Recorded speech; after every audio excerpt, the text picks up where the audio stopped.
And yesterday, what we have learned, we learned how we can get value from form, how we can put our value inside a form, and then how we can call any functions. Okay. So whenever you work in any form with any numbers of field, what we can do, we can create the respective states. Okay, for that form. Like one way of doing, if I want to capture the passwords also, what we can do, we can give on change to the passwords.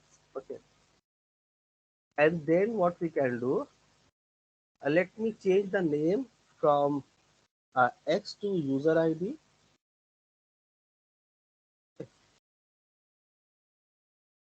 and set X to set user ID. And when we set it, we will use like this. Okay.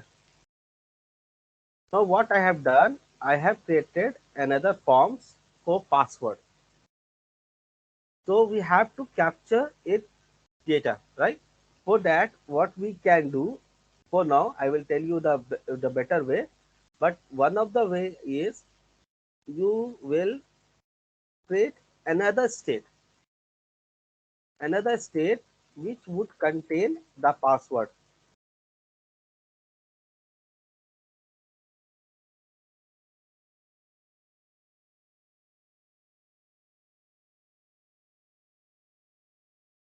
Okay. So state is nothing but you can call as a variables which we declare in JavaScript, okay, and which maintain the properties, the data of of our respective forms. It may be form or it may be from any other data. Okay. So in order to bind it, in order to have it in our value, we should uh, pick it from here. So for that we are calling the on chain, and now we have to update it. So how we can update? See, for that, what we can do, we can have a name, value, and our form name.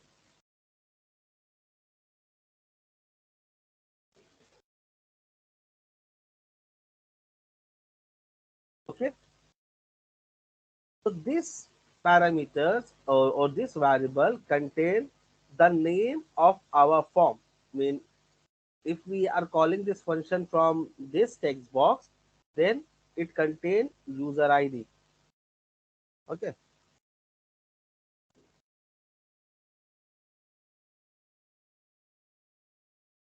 Change this x also. Okay. And if we call I mean if we do any change in this text, then this target dot name will contain the name of this text, or I would say password fields, that is password. So one way, mean how we can update this states.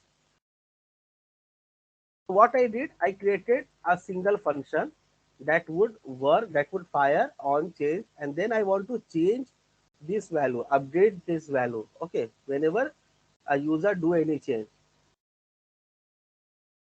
So one way is like this.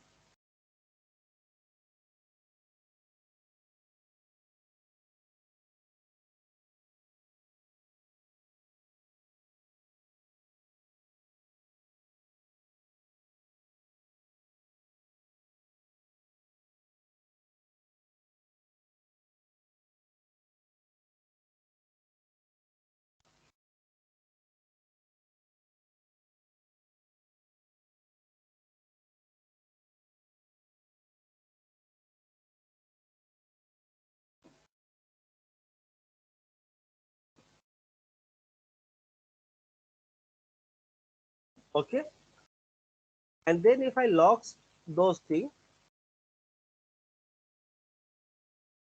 a user ID,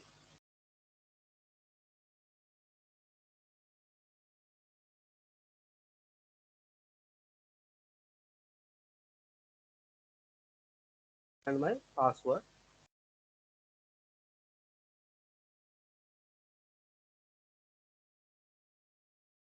Okay. Or even from here, or even from submit, we will have those data. Let me close this. Let me open this. Got it? What I did, mean earlier on we have two form. I am trying to teach you how we Sir, can get data. Yeah. sir, over there actually you wrote state. Just go up a Mhm. little bit. Hmm. Over there, you user state my name, user state blank. So these things, how actually it is handling in here. This is a default value which we want to give. Okay. So So user user for my state. username, I am showing the default value. Okay. So user state, particular the name of the function. What is doing in here? Actually, it is keeping the state. Yeah, keeping the state of React application. Okay. And these are called hooks. Okay. These are called hooks. So hooks have multiple things. So hooks are uh, way of maintaining the properties of your React DOM. Okay. So variable is also a property. It can have a JSON. It can have anything. So those property are maintained by hooks, and use state is one of the hooks. Okay. So how we can do this thing? We will just simply write a code like this. And if I go to my browser and try to see our app, where it is, yeah, there it is. Okay. And whenever we do any change, we can see my user ID is this, my name, right? And my password is blank. Okay, it's not, why it is not updating it, why it is not allowing me to update.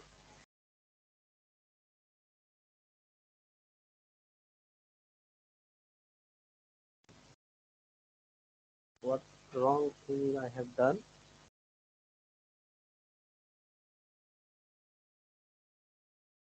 Let's see.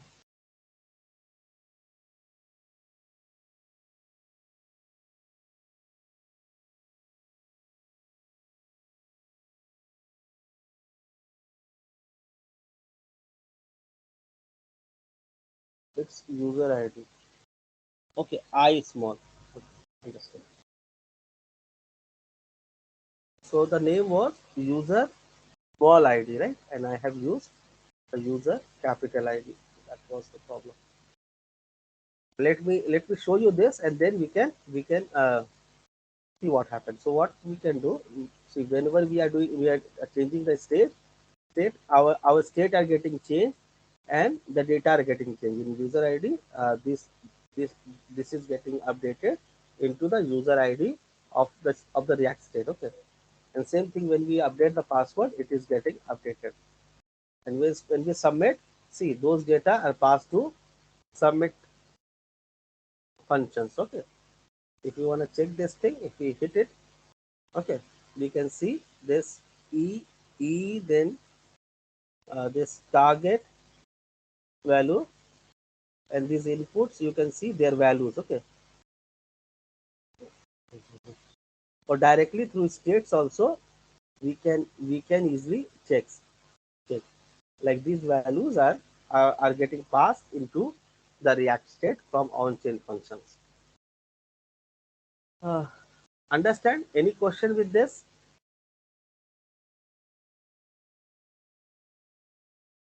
Why we are doing these things?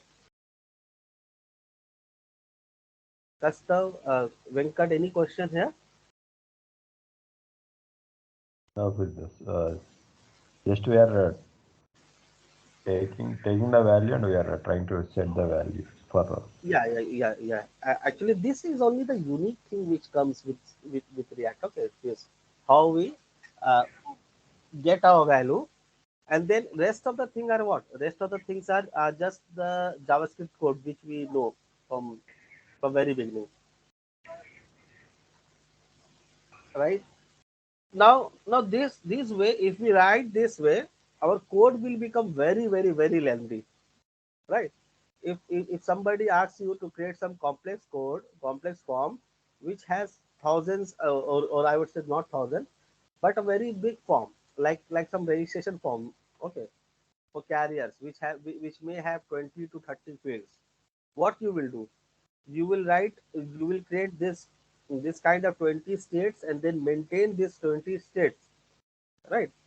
That would be very difficult. Okay. So for that case, what we can do, we can create some, we can hold the value in some JSON format. Okay. In some JSON format. So instead of writing a code like this, what we can do, let me create a new folder for today's class. Okay. And then I will explain everything on that folder so that you all have record for that, for those things. Okay. Let me create one folder, copy everything, and then we can start.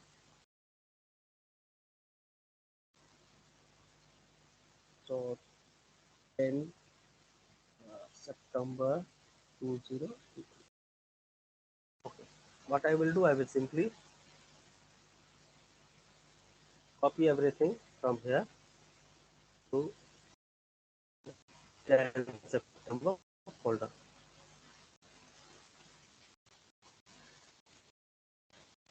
Okay. So what I will do here mean, see, if the form will have 100 fields, so this would be 100 times we have to do like this, right? And then we have to maintain this thing. Then we have to maintain this thing. Maintain means on click, if somebody, if something gets changed, then this would be an 100. How we will do this thing, and this would become very difficult. Okay, so that's why a ReactL create state as lesser as you can, and then try to use. Yes, I think everybody knows JSON format, right? Anybody who don't have any idea with JSON format, who don't know JSON format?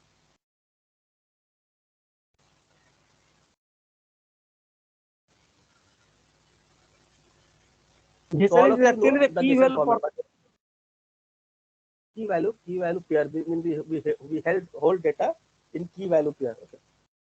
Hmm. So let me close this terminal and let me open the new terminal. Okay, with today's date. Everything are closed. Okay.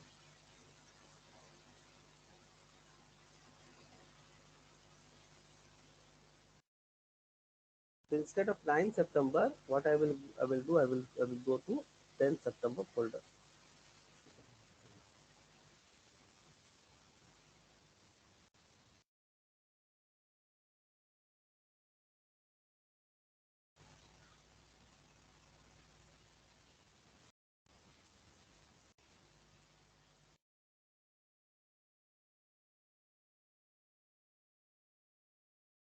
Just wait for 2, and then I will try to tell you like how we can create a JSON format state, and then how we can hold the value from there. Okay.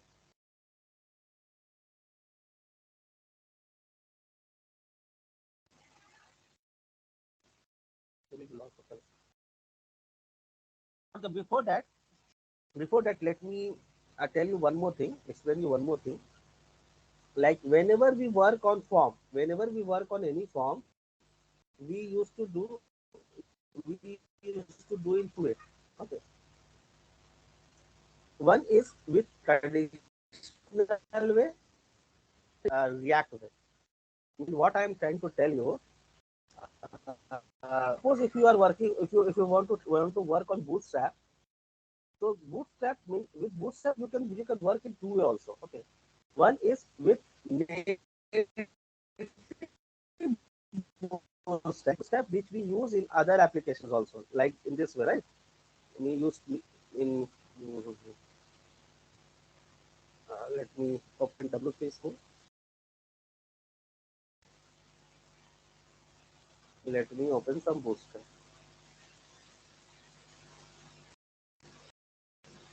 Or let me open an HTML. Okay. No, the Bootstrap would be better. Yeah. What shall Okay. Yeah. Form. Mean we can write our code with native Bootstrap or native HTML. In which what we have to do, we have to include the Bootstrap for the whole application, and then we work. Okay. React React also give us, or Bootstrap also give us the uh, React based Bootstrap. Okay, library. We call it React Bootstrap. Native Bootstrap means Native mean how it was originally. Okay, originally it was to work with HTMLs only. Okay, right. So these Bootstrap features, this Bootstrap will work with the HTML. Mean I would say the raw HTML, right? But React Bootstrap developer give us a new library that is called React Bootstrap. So what does React Bootstrap does? How it is different from this I would say native Bootstrap? See, in Bootstrap we used to design, we used to get the full design. Okay, full CSS. We have to include those in our index file, and then we used to work. But React Bootstrap said, similar to component, what he did, it divide all the design into component, and it tell us, don't take all CSS at once, take CSS based on your requirements. Okay, so we will learn in both the way, like how we will work with native Bootstrap or the traditional Bootstrap in our React application, and how we will work with uh, React Bootstrap that is built for working React only. Okay, I think in this time, okay, it's still 84%. Yeah. So if you see the uh, see see the way it's work, it's simply import only those things which we need. If we need a badge, then we have to import the badge from React Bootstrap. Okay. If you want to work on button, we just need to import button, and then work work as we want. But in native Bootstrap, what we used to do, we used to have everything in our index.js. If we see this, and you can see what it did. It first copied everything. First copied the Syrian version, okay, in our file, and then it start to work. So this means everything comes into all the CSS comes into your page first, and then you will work. Okay, so we will see both the way, like how we can implement both the things. So for that, what I will do is I will create a new component called registration component. Okay, and we will work with multiple data.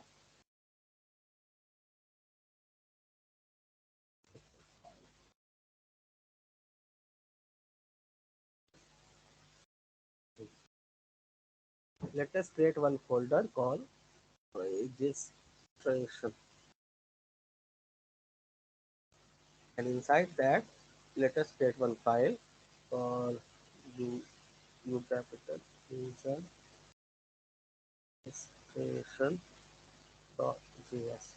Okay, and let us create one more file,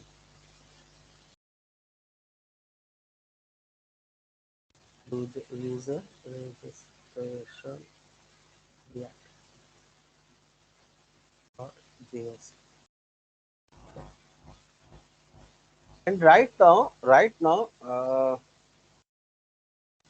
we will not create any routes. Okay, for now, what I will do, instead of login, I from home I will just open the registration process form. Okay, instead of login, I will import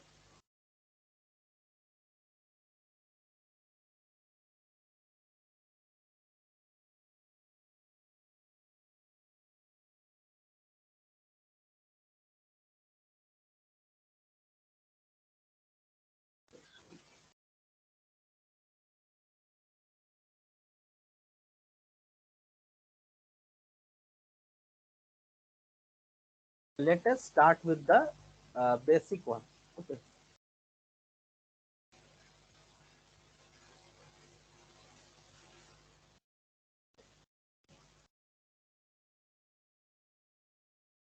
So this is a way I mean we can include our components. Okay. What I did, I just import one component here. Now inside user registration, I will create a component. So can anybody spell? Can anybody tell how can we create a component? First, we write this function. Okay. Right now we are not using this way. We are using. We can use this. Let me see what method we use. Okay, we use it this way, so we will always use this way. Okay. Function registration. Okay. Return the this thing, and we will give a fragment sign. Okay, and then we will export it. Export default. We will export the registration. Okay, we had this. Now the second part. Now we need a React in our application. Okay, sorry, Bootstrap in our application. So how we can do this thing? We need to include this. So what we will do? We will include the serial portion. We will go to our home.index.html, and inside head after meta we can add it. Okay, fine. Any question here? Okay. The other way would be we should install Bootstrap in our machine, and then we will import it. I am not telling, I am not showing that way, because that way we will use for React Native. Okay, that's why I don't want to install anything from Bootstrap. Okay. Then what we need to do? We need to copy some form, right? We need to copy the form and have it in our application. So whenever you are writing any form, okay. If you are here, whenever you are writing anything, any HTML, you should write here, right? It should be written here. And whenever you write any form, it should have few things. What thing? Okay. What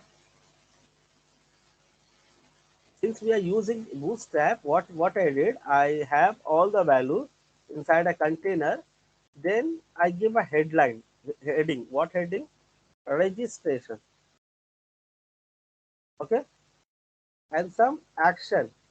The action should be my function, my submit function. Okay, what I will give on submit. I write the function name as on submit. Okay. Now where we will write our functions, we will write our function when we declare after we declare the components. Okay, so inside our component we will write the functions. How we can write this function? We have decided we will write all of our function in arrow arrow functions. Okay, we wrote that. Okay, then we have our form. We have closed our form.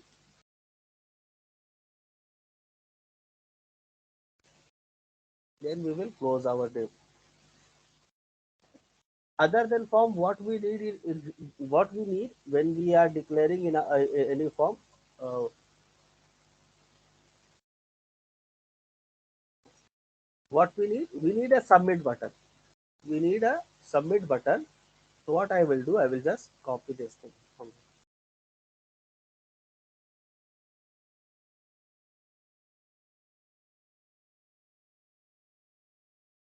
Clear? Anybody have any question? What I did? Why I did? No. But when I try to compile this, When I try to compile this, I will get error. Let me see.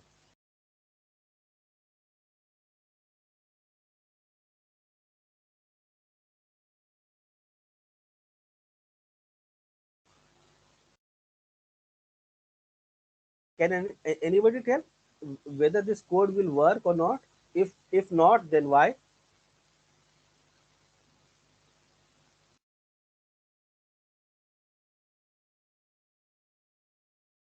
Hmm? Any answer? No. Form don't Whether have any fields. It's a empty form. no, I have a button, right? I have a button, so it's not an Only empty. button we are having. But, Yes, mean I want to say whether this code will compile or not.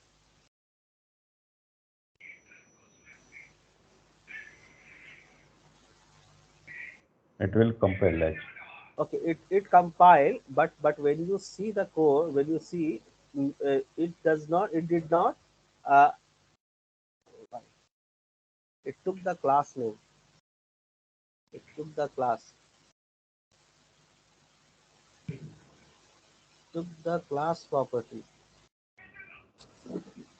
Why it took the class property? I had I any issue. think there is an error in the function. No. See. We got the error, right? We got the error. Somehow it got compiled, but actually it got the error. It showed the error, right? When I see the when I see our logs, I can see. Instead of class, we have to use class name. Yeah. Class is not allowed in React. Yes. So when we see documents, what we find, like whenever we write the React code, we have to take care something. Okay. Let me show that thing. That would be easier to you understand.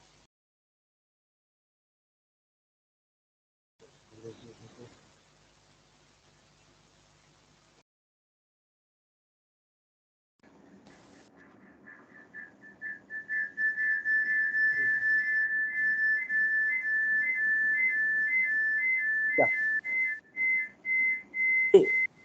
We are using JSX, not the HTMLs. Okay. So JSX said, don't use class, don't use anything which are common between JavaScript and HTMLs. Okay. If there are any similarity, what they did, they changed that on HTML end. So few common thing which we find between those are one of the common thing is class.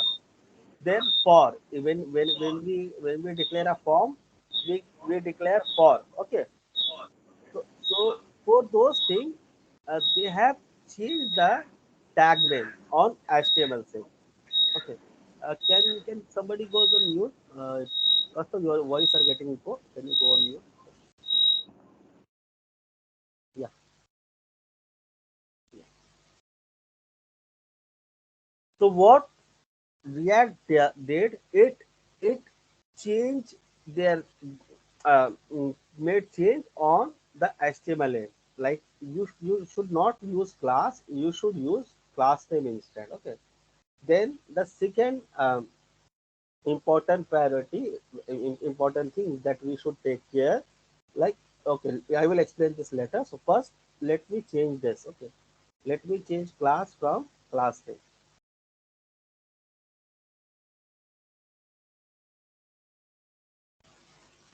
Okay. Now when I go there and open my website again, no, not this. Let me reload this. Close this. Now in console, I do not see any errors right now. Okay, so those errors are gone now. So when we are working on traditional HTMLs, we should take care. First, you should not use those variables or those keywords which are reserved for both HTML and JS. Like class is the keyword that was reserved for both things. So React developer what they did in JSX, only in JSX they tell us to use class name instead of class. similar for. We will see those things for also. They have changed in HTML portion. Instead of for, we have to use for HTML. Okay. Now, now this thing looks good. I am able to see something. Okay. The second thing which I will do, I will simply uh, create one div and see what happened now. Okay. I will simply try to get the get one form. Okay. So when I try to do this thing, I get another error. Now, can you tell me what could be the probable error with this two lines? Input don't have Backslash. close Backslash. Okay. First thing, close input tag. don't have a close tag. Yes. So the second thing, second most important thing, the React JSX tell all your input should have a close tag. Close tag. All the tags which are open, they should be closed. Okay. It can be done in this way, like you give an open tag and then give a close tag separately, or within the tag give a backslash or at the last. These are the two way where we can make a tag semantic. Okay, we can close or open and close the tags. So we have done that, but still we are getting the errors. Okay, okay. So here it did not got the error, but when it get compiled, let me see. Let me reload the code second. Okay. Now see, when I compile, I get another error. Yeah, that class and for we have to replace with HTML for and class. Okay, let us see where the errors are. Okay, okay. This class name, let me remove it and change it to class name. But it did not resolve our error. Okay. Did I use another in any other place also? Yeah, I have used here also. I am taking a baby step so that we can able to understand all the things one by one. Okay. See, once I did that, still I did not got, still my error did not got resolved. Why? As I was telling, like those keywords which are common between HTML and JavaScript, those keywords should be replaced. Okay. So in HTML, this for tag, uh, we have to replace it, right? Because we use for loop in JS also, and this for keyword is for label, means is to tell for which thing we are using this. Okay.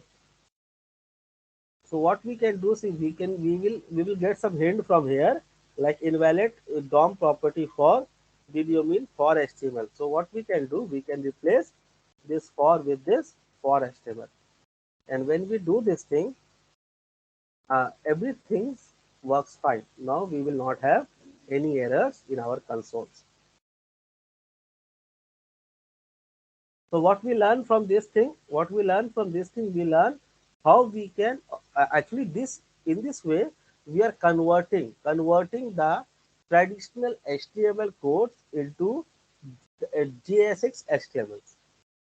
So in order to convert those codes, what are the things we should take notice? First is all tags should be semantic. Okay, and rule is same. We will write all the HTML inside this fragment. Okay, first we will create the fragment and then we will do. Even if other people are not doing, you should always do this thing. First create the fragment and then do. Okay, it will give you a liberty to write anything.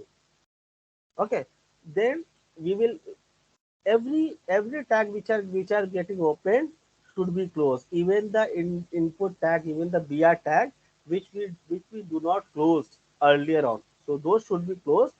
And closing tags can be done in two way. First is like you are opening this tag and giving a hash backslash and the tag name to close the tag. This is the one way. Second way is on the same tag you give a backslash and then close it. Okay. use this two-way based on the tags. If it's a semantic tag, then you get open and close both the tags to close it. If it is a asemantic tag, still you have to make it semantic by closing it here. Any dot, any questions? Anybody have anything to say? Like what are the things we have done here? No. Semantic and asemantic, what is the difference between this? Semantic mean tag should have a opening and closing. Okay. And asemantic means we are closing the No, opening no, tag. no. Asemantic means some tags are there which does not need to get closed, like input, We are right?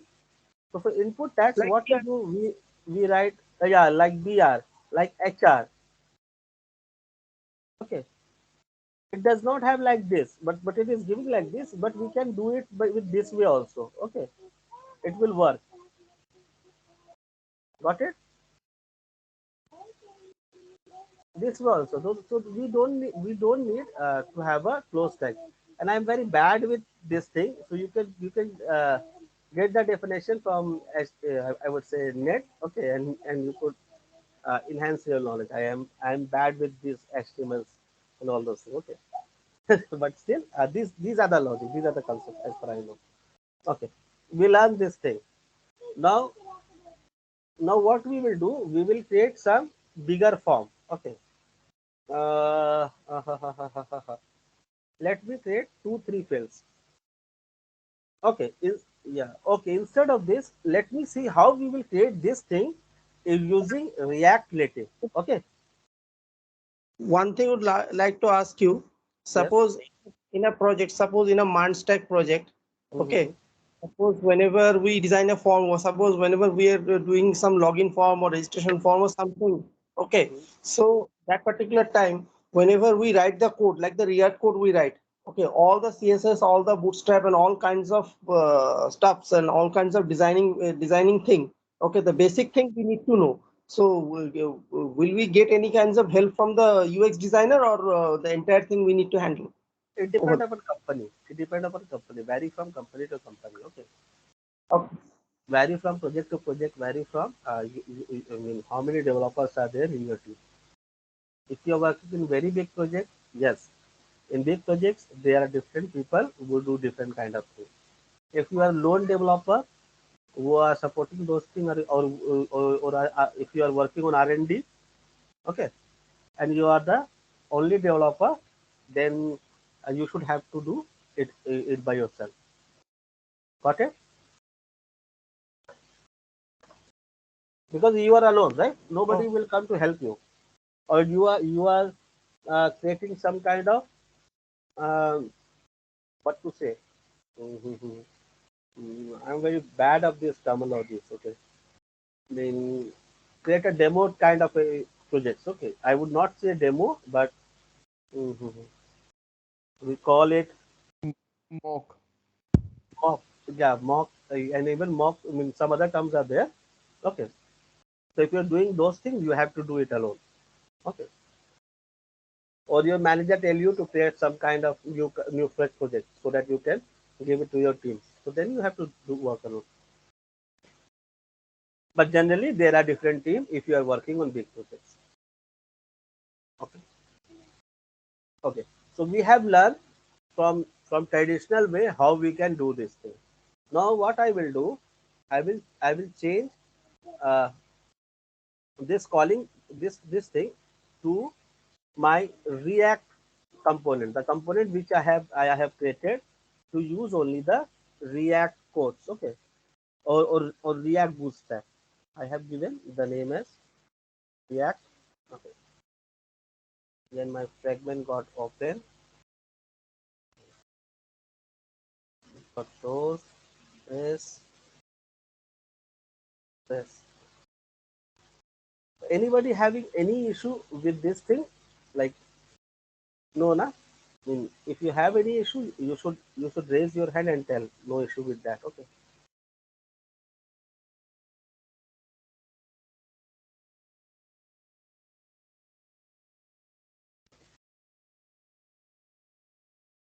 Let's don't have this.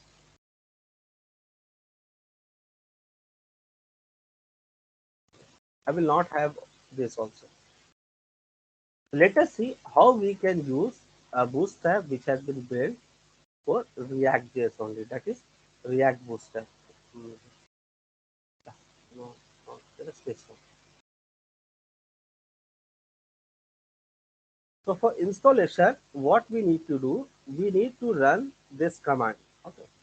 When we run this command, it will install React Bootstrap into our application, into our React application. And this Bootstrap is especially built for React application. Okay, instead of vanilla JavaScript, vanilla Bootstrap. So let us install it. Let us create one more command, open one more command line and just paste it here.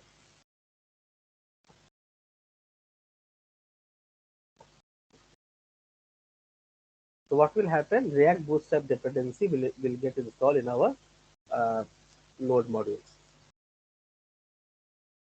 Just come here, and then you can go here and you can see how it works. Okay,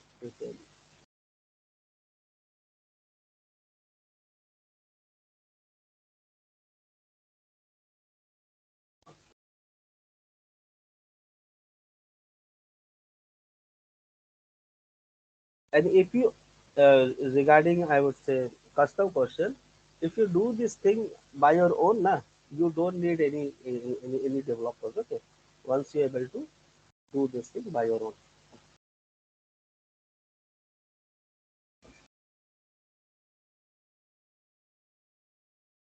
Now, what we will do now, what it did with this React Bootstrap, we can add Bootstrap property based on the components, in the way of component. Suppose the same thing which I have done using vanilla Bootstrap, the same thing I can do it through React Bootstrap, but it has few differences. Okay, what differences? See, for creating that form, we need two things. We need email ID, container which store the user ID or the data for email ID, and then a button. This thing I have done there. Na? So what I will do, I will simply copy this thing instead of this. Okay, let it be inside a div. Copy this thing, paste it here, right? And then we will close the form. Okay. Okay, it tell form is not defined. Why it is not defined? Because this FRM, capital F, if you see a capital word, it means it's again a component, right? It's a component for uh, giving the class. I mean, adding the class into your HTML. So it's a component. It means in order to use it, we have to import it. Okay. If it had been a traditional or vanilla HTML code, it should always be in a small letters. Okay. But once we see this in capital, starting with a capital word, it means it's a component. Okay. If we are working on React. So if it's a component, then that component must be imported in our application.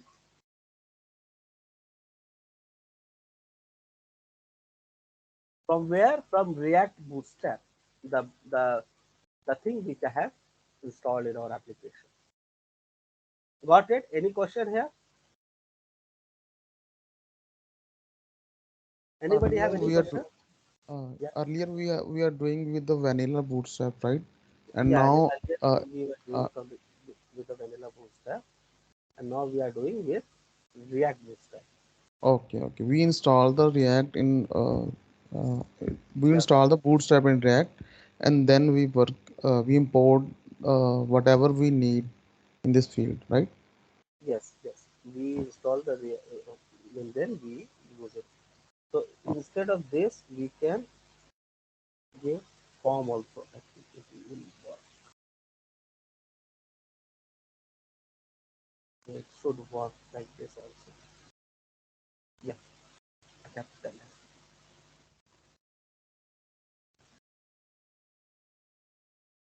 right? So how I understood we need to import it. We see a cap it's starting from capital letters. Okay. If anything start from capital letter in HTML, we should think it's a component. Okay. Mean it is for React, specifically for React, and in order to use it on that page, we need to import it. Clear? Any dot with it? No. So I will create the same thing what I did in React in Vanilla Bootstrap, and these are the way of defining it. Nothing. These are the way of defining it. Uh, okay. Then the one more thing which I did here, I given an action button. Right. When on submit, please call this. So we will do the same here, same way. But again, you see the difference. Okay. So no, not difference here. But I mean, if we would not be working on React, then this function should be with it should not be in this, right? And it should be similar to this. Mean if we had been working on uh, simple HTML and CSS, but this is React, so the binding are done from JS to HTML with this curly bracket. Okay. Next thing, what it contain? It contain a submit button. What I will do, I will go there. I know the designs. I will simply copy this tag. Okay, this tag is for submit button.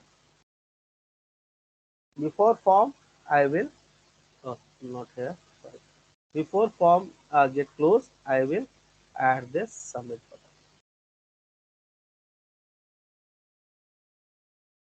Now again, I see the error. What error?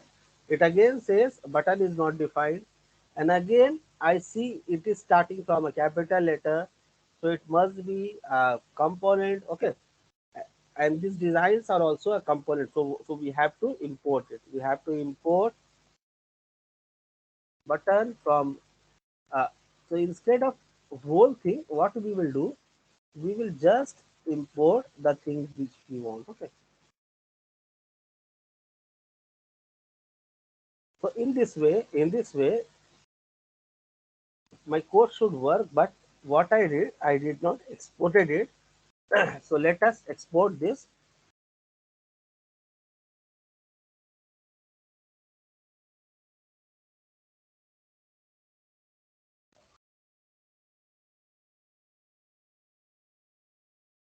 And now my page should be ready.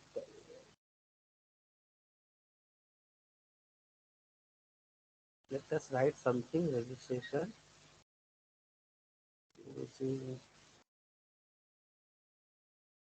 Yeah, and we will only use this way. Okay, I mean React Bootstrap only. We will not use the traditional way.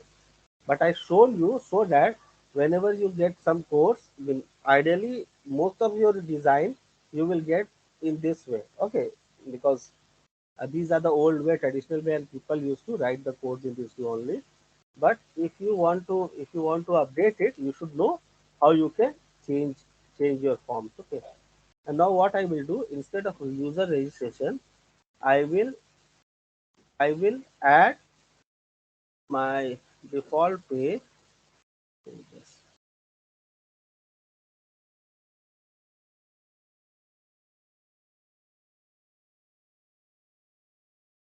Okay, and I will simply,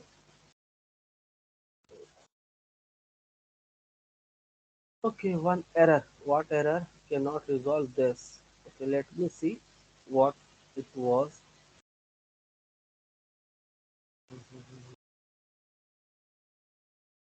Why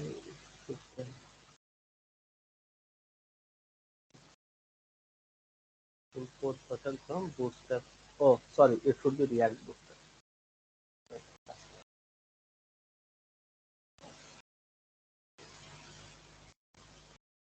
Yeah. So we created this form using Bootstrap native. Sir, one basic question, Yes. one core question.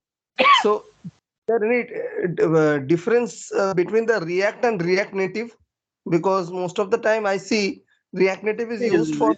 React are used for web development. React Native are used for mobile development. Yes.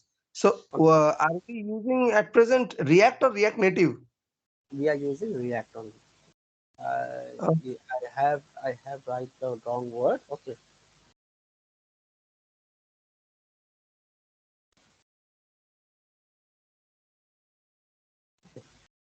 React Native is also similar to React. It use 90% of the same codes, but some way are different. So if you learn React, you will easily learn React Native. Okay,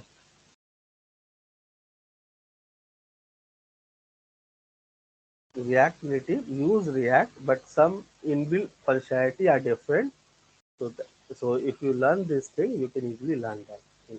Only I would say 10% a difference, and then it use web, so it use the web component, and React Native use mobile, so you should know the some functions which use the mobile component. Okay. So any question with these two form? I mean, how we can create a registration form if you are working on React? If somebody give you HTML code, okay, HTML code and CSS design and tell you to design those things. Anyone have any questions with this?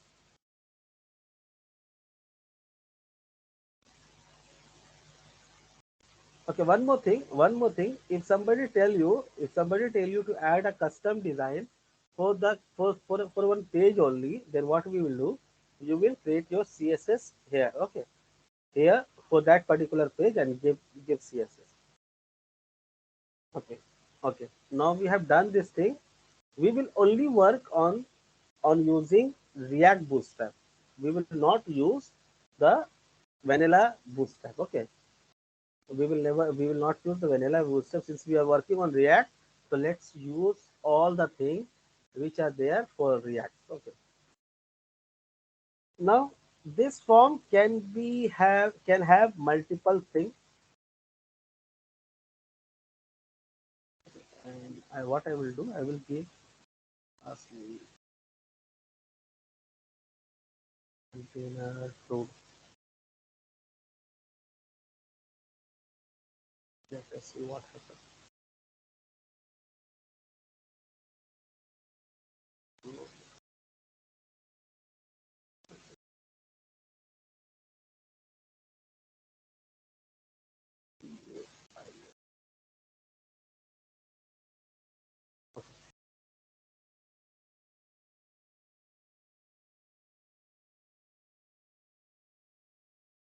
Okay, and we will increase our form length. Right? Email, password,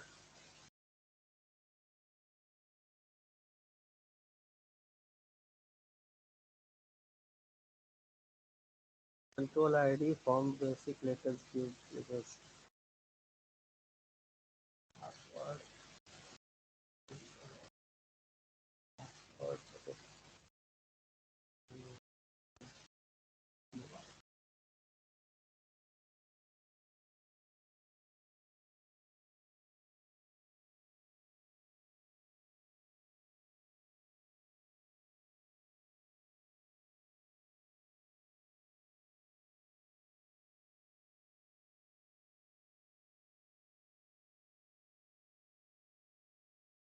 What I did, I created only three things. Okay, three forms.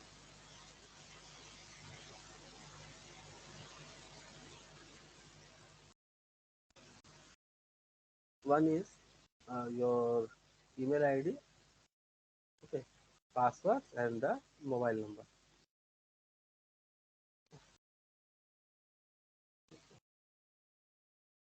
We have these three things, and now if you want to create a state of these things, how you will do that thing?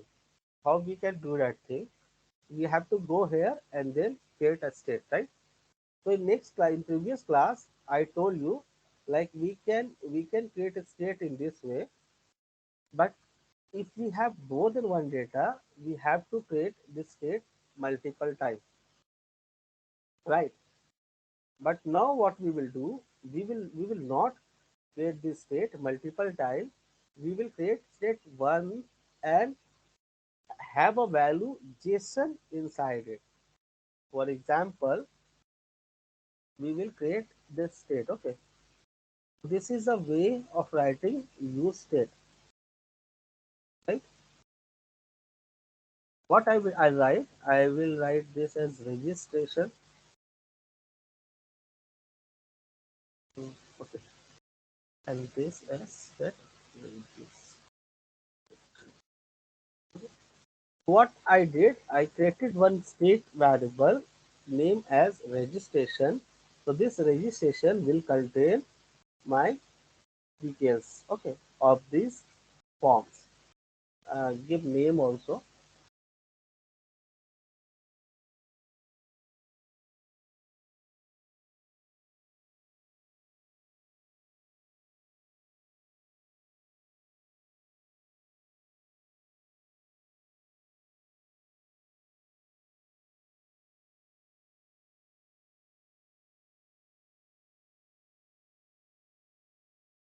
Okay, and since we have seen this, like we have write this use state thing and I got one error, use state not defined, and we know use state should be imported, okay, before using it, and we can use this way.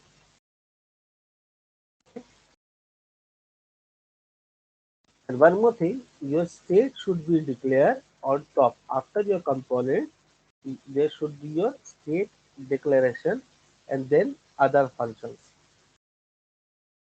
Okay, so as I mean in so what how we can write, how we can club these things into a single uh, place. We can give JSON here. Sorry, JSON means we can give a curly brace here. Okay, let me show you with JavaScript example, then it would be easier to you. In JavaScript, we can club multiple things like this. If we want to club this thing into a single JSON, we need to write it like this. Okay, default I am giving this as blank.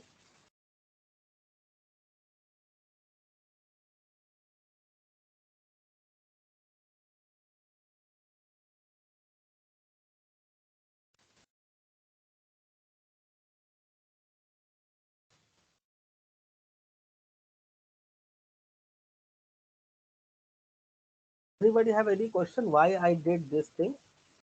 What is this thing? Can anybody explain this? Line number 5 to 9. What is this? Just now, can you explain this? Line number 5 to 9. What I did here?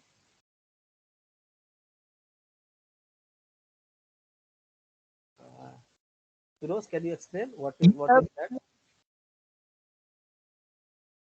Yeah, Kaustov. What is this?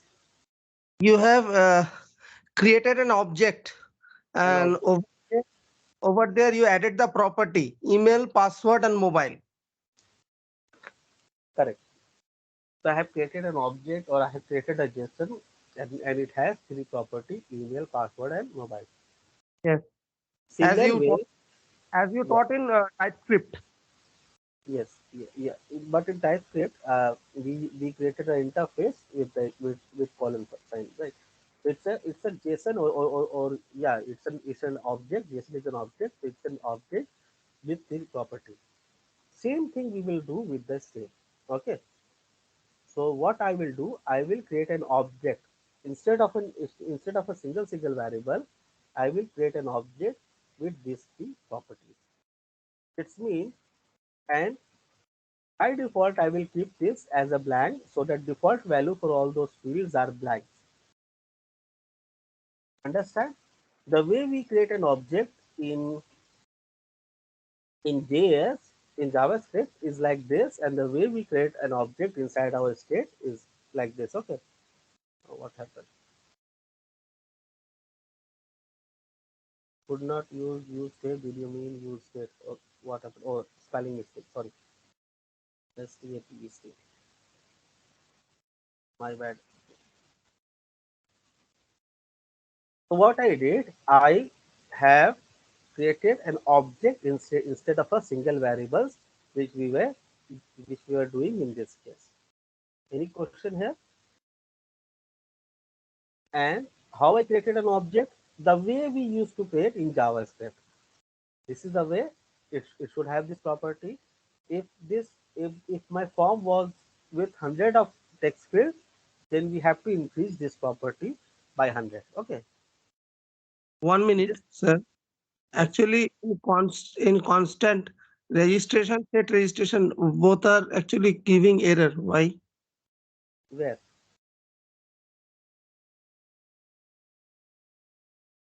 where it is giving error? Now earlier it Constant. might be No, the three property where actually you have added email, password, and mobile. And yes. on the top of on submit. No, it's not giving error. It is telling it has been declared but never been used. Okay. Never Okay. been read or never been used. So I haven't used it, right? I haven't used it. So if you don't use this, it will give a yellow line. Red line is a danger thing. Okay. Yellow line can be skipped. I can simply give a right click and then tell to skip it. When in quick fix we can skip those things. Okay. I can delete or I can disable the no use variable for this line. Let it be, but we will not do this thing. We will keep it as it is for now. Okay. So any question here? What I did, I created three forms. One contain email, one other password, or I would say three text field, and third one contain the number. Okay, which contain the mobile number. And then I created an object so that I can bind this field with these objects. Okay.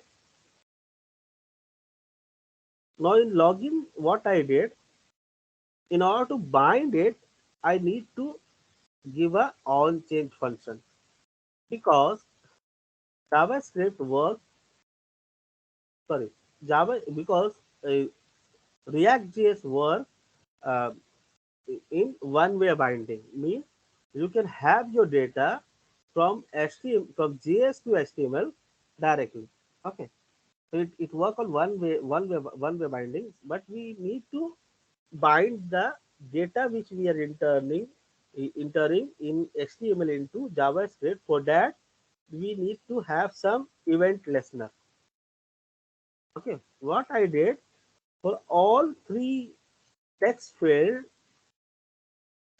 fields, I added one event listener on chain as we had done for our login page, right? On chain, and then what I did, I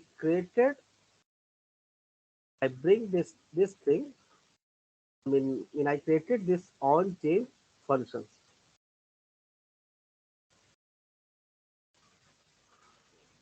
Anybody have any question here?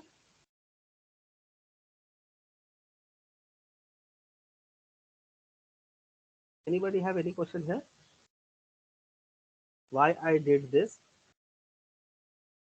See, if you understand this thing, na, then you can create any form in the world you can create, whether it's a registration form, login form, contact us, or any anything which create a data, which have a data you can easily create from it. Okay.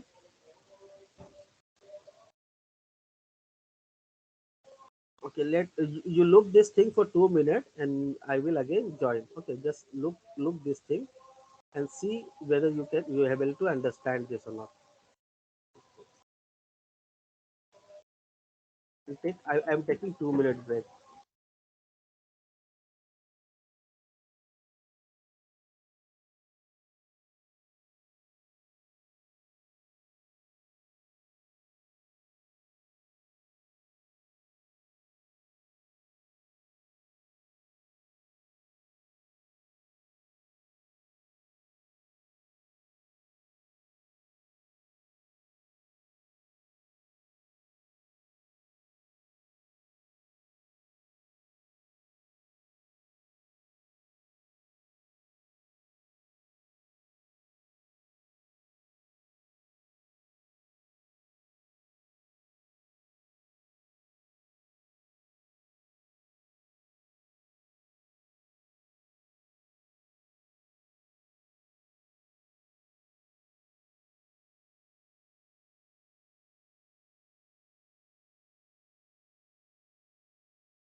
Okay, let us restart.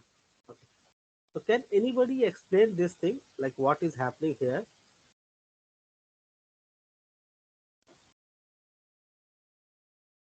What I am trying to do here, or what I did here? Can anybody summarize this thing?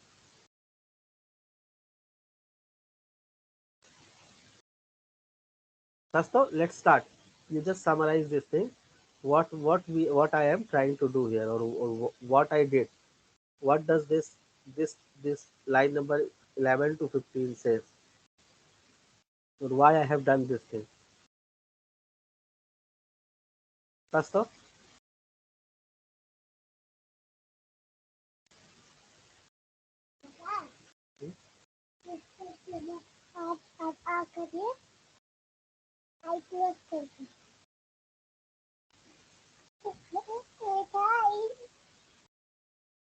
first of all, You have yeah. created an object. Okay. Okay, And this object, you have assigned the state. Okay, object and state. After creating the object, you have assigned it to the state. Okay, okay, those three things can be in the state of email, password, and mobile. If I am not wrong. okay. What I did, yeah, I have created one hook. So hook should be the correct word. I have created one hook, and the hook name is useState. Okay, which will uh, hold some value, right? And it has three properties: email, password, and mobile. And by default, I am keeping those values as blank. Correct? Okay. Then what I did here,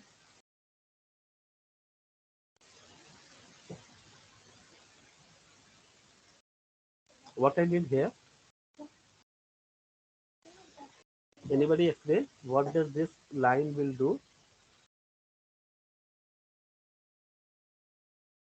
That line we are declaring on form will have some action. What action we have to perform will specify that action through action. After clicking on the button, on Okay. submit will call. On submit will call, and on submit will execute the whatever the line of code will be written inside the on submit function. Correct.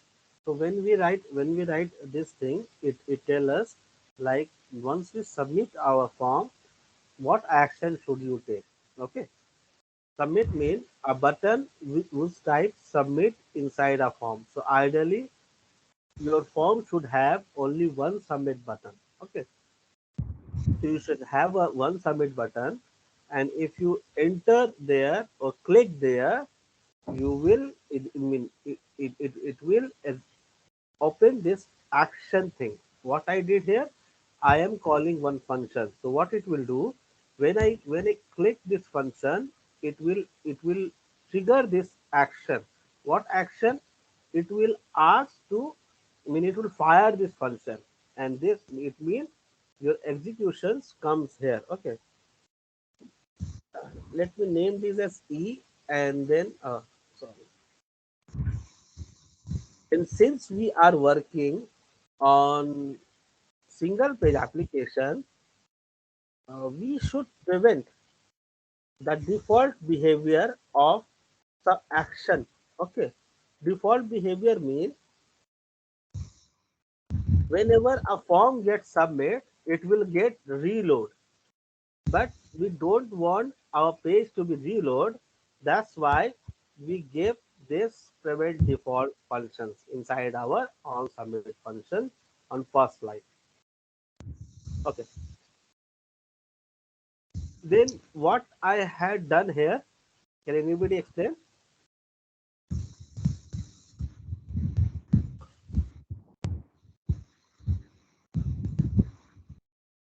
Anyone? Language is not a barrier. Any language, anyone, anyway. We all are learning, right?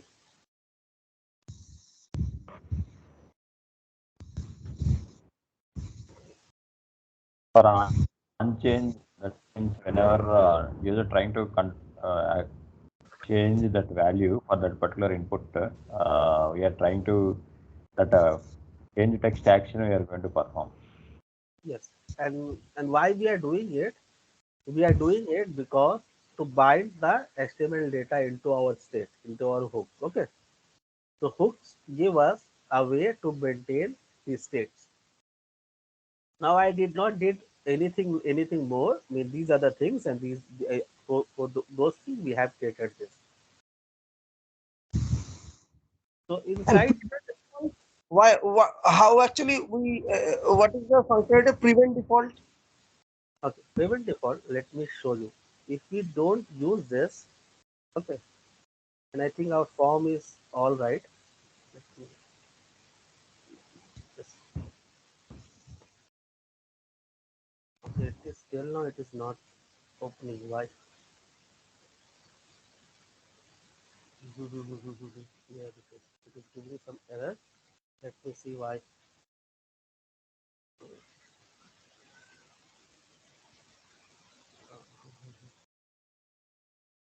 What happened to my terminal? Okay, okay, I have lost the terminal. Okay. Do I am getting any error? No, nothing. Why nothing is working? Why nothing is getting shown there?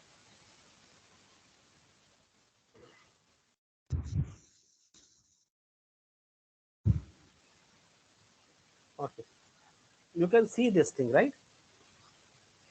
This submit button is our submit button. Okay, this button is a submit button. When I click here, see, submit has a tendency to reload the page and submit the form. So form means inside this, it holds all the data, right? If we give any numbers, any mobile number and give submit, you can see it, the page got reloaded and this data got passed into the forms. Okay. Okay. Because we trigger this function. So it will try to submit. Submit means what? It will take your data from here and put it somewhere. Okay. So by default, submit button has a tendency to reload your page. Okay. You can see on top it is getting reloaded. But since we are working on single page application, single rule of a single page application is your page should not be reloaded. Hence, we are giving this function on top of your code. So once I give this function, remove all those things. This submit, what happened? We didn't save it. Let's see. Valid. Let me check this value. Yes, it is getting okay. Once I give this button and then I reload this thing. Okay. Once I get submit, see page are not why page are getting reloaded.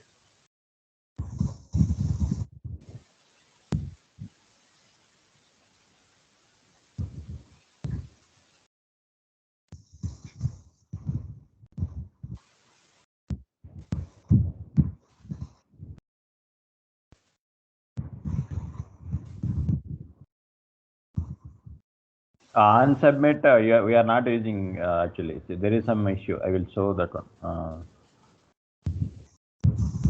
Yeah, it is getting reloaded. When I don't know why. On submit is not calling at all, not invoking at all. Yeah. It is not calling at all. It is not calling it. Because you have used a string that one. String you have to remove. Oh, okay. Sorry. Yes. This was the problems. Okay. Yeah. You can see. I mean, when we write a function, we don't give a string. Okay, we don't give a quotation. So that problem were there. Hence, it was not getting called. So now the problem got resolved. And even if it did not call, it tried to I mean go to that page. Okay, this could be a page URL, so that could be a functions. Since I given the quotation, so it was trying to go to that page. That's why on the URL we used to get the on submit mean link. It used to get changed. So in order to stop that thing, why what happened?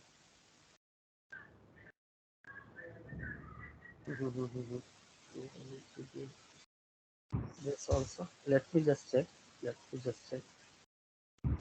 Just check this thing. Yeah. Now it's fine. Now it's fine.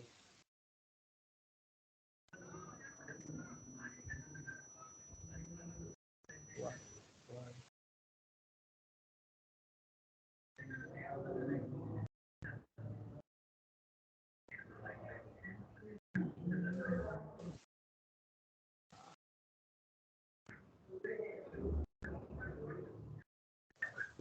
Okay. Why? What happened? What wrong thing I had done? Form action. Everything is everything looks good. What wrong thing I have done?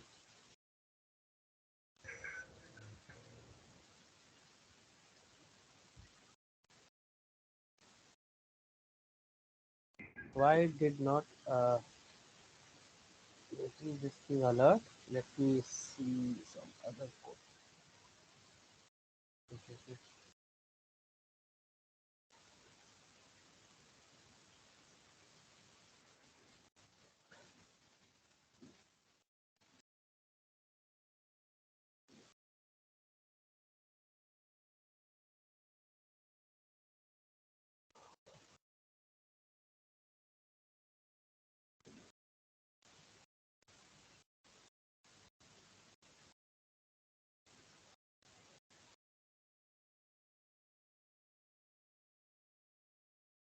Event default, event default, spelling are same. Let me see.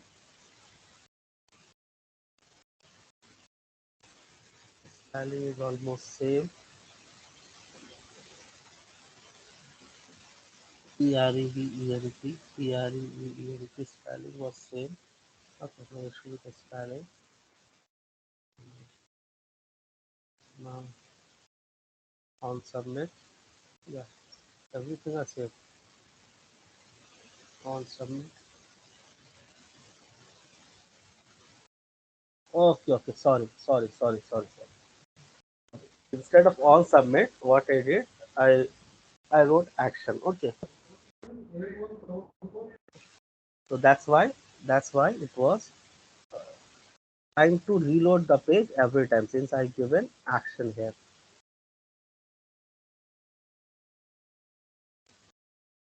Okay, now we will be good.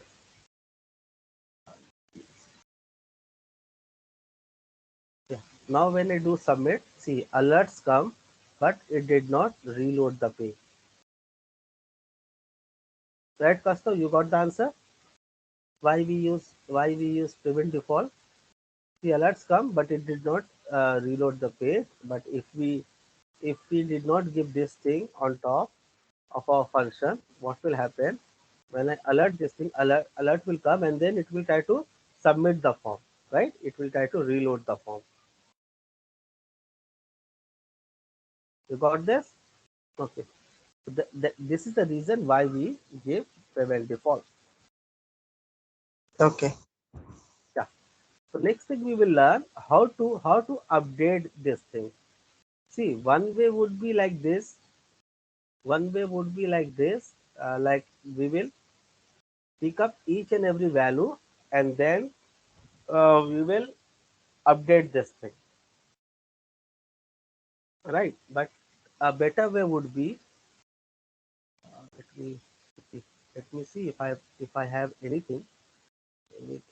function which I can use, which I have used, or which I generally use. Let me open that function and I will explain that to you. Let me close this code module.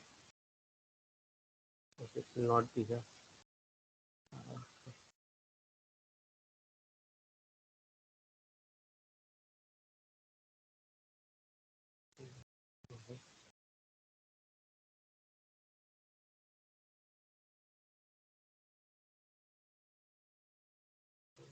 Here.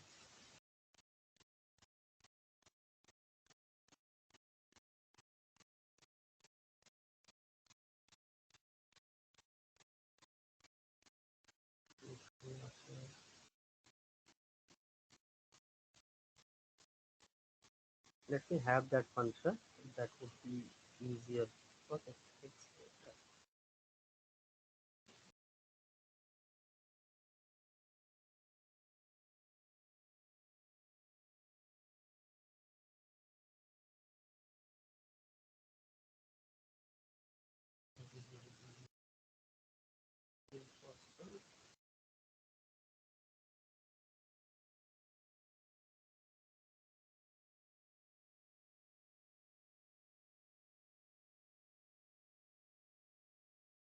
okay.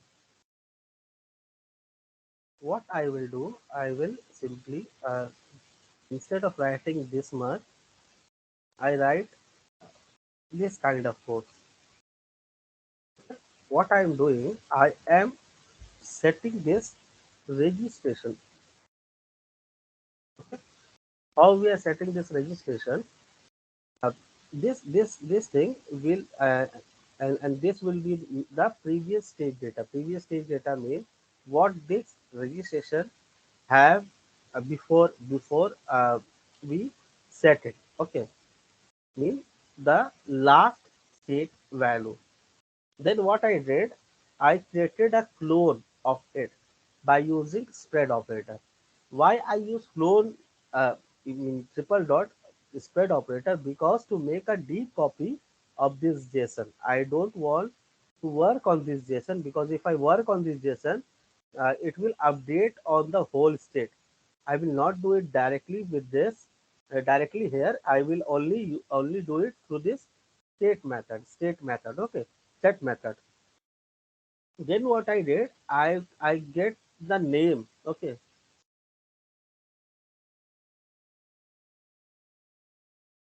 the name, and then I will update the name with the value which we get from the form. It's mean if we are working on email tag, then I have this name. Okay, so this name will be here, and the value, the current value would be here. What I am doing, I am creating a copy of this state. Mean at that place where this function got fired. Okay, that is I mean this is the current state before updating the value. And then in this line, what I did, I uh, updated the I have created the clone copy of it. And then this line I am updating the value, and this line I am returning in it. What it will do, it will update this variables. It means it will update the registration form. Let me show you how we used to do this thing with JavaScript. When we were using JavaScript, if we have to update any variables, we used to do like this: email, sorry,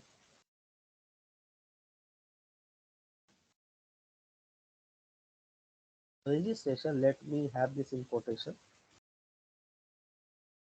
Registration dot email equal to current email. Okay,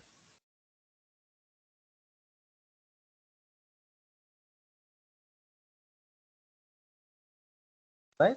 This was one of the way. Same thing we can do in this way. If we would have been working on JavaScript and we want to update the JSON,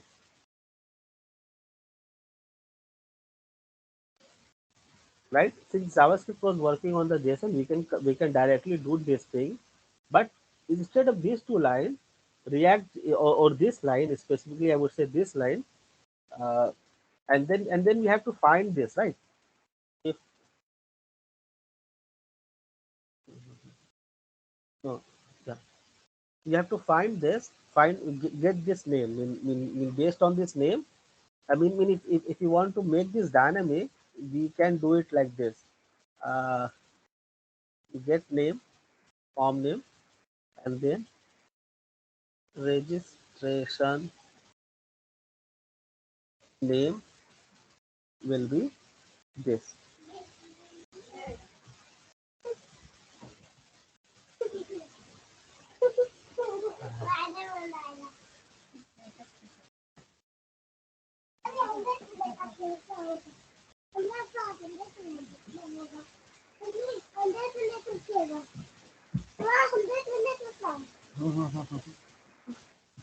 So these were the three-way, or I would say two-way, where we can update the JSON value. Okay, if we have any JSON object, then either with the dot operator, dot name, we mean earlier on with JavaScript we can update this. Okay, the second way was instead of dot operator we can give this array symbols also, and inside it the name of the key. So this will update my registration dot email portion with this current value. Okay,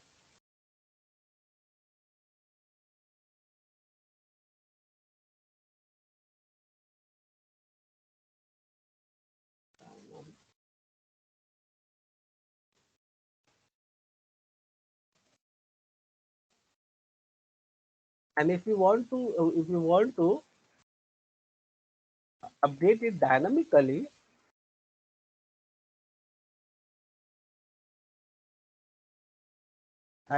then you can use this way. Okay, this form name could be a dynamic value, and in this way we can update the JSON. So there are two or three ways that we can update a JSON. We can update it directly, or we can create a clone copy of it. Okay, if we create a copy of a JSON, you will find lots of problems. But ideally, we should not work directly on our base structure, base code, okay, base state. So in React, what it did, it tried to update the same thing. I mean, in these two lines, what I try to have, I have the value and the form name, the place from where it is getting updated. Anybody have any question with this line? No question?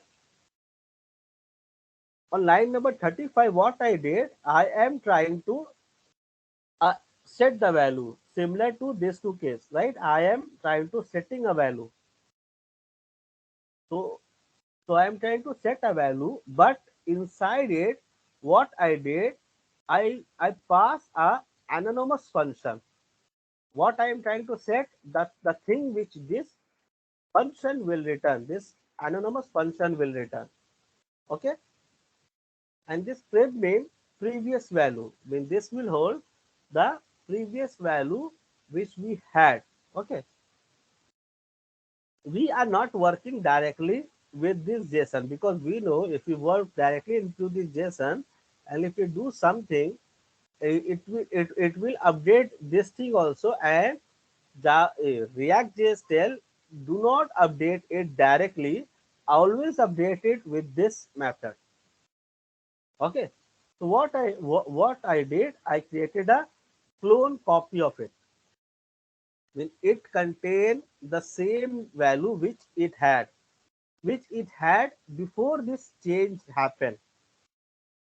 Okay, and then in this line what I did the similar thing which React used to do sorry, JavaScript used to do to update the JSON objects, right? So this form name contains the dynamic form name. Meaning if we are calling this function from here, it should be email, then it will update the email portion of the cloned copy. If we are calling from here, the name would be password.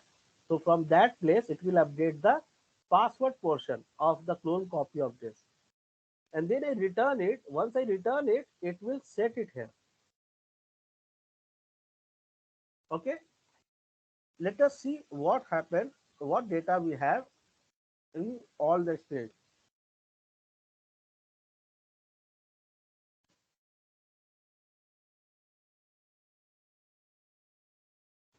Firdous, Yeah. difference if you clone and update, if you don't clone and update. Sorry, can you repeat? You are cloning and updating, right? Yeah. Yes. What is the difference if you don't, if you clone and update, and if you don't clone and update? If we do clone and then update, then your voice I think cut 2 times. If you what is the difference if you clone and update, and if you don't clone and update? If you update directly without cloning. JavaScript does not allow you to work directly on this object, okay, on this state object, because these are the objects which are maintained by this useState hook, okay. So if we did not done the clone, and if we try to work directly on this object, you will see the data will get lost, okay, Okay. because it's not an object, right? It's not an object. I mean we cannot. Uh, yeah, data will lost. The state will not maintain properly. That's why it is always advisable to have a clone copy of it, work on that, and then update that value and update the state. So we are not touching state. We are just updating the state. Okay. So we are trying to make something dynamically. So what I did,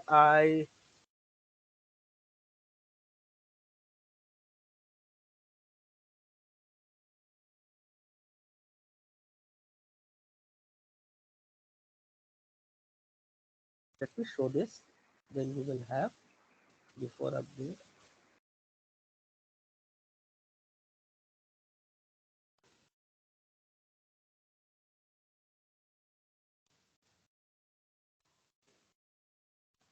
Okay. What I did, I did only this 3 line inside this function. Like I create a clone. So clone should always contain before, I mean earlier state before this on change function got called. Then I had updated it. These are the where this is just a JavaScript way similar to this. Okay. So we are updating it, and then we are returning this data so that this set registration will update my data into this variables. Okay. And let us see what is happening. I can show you without giving logs also. Okay.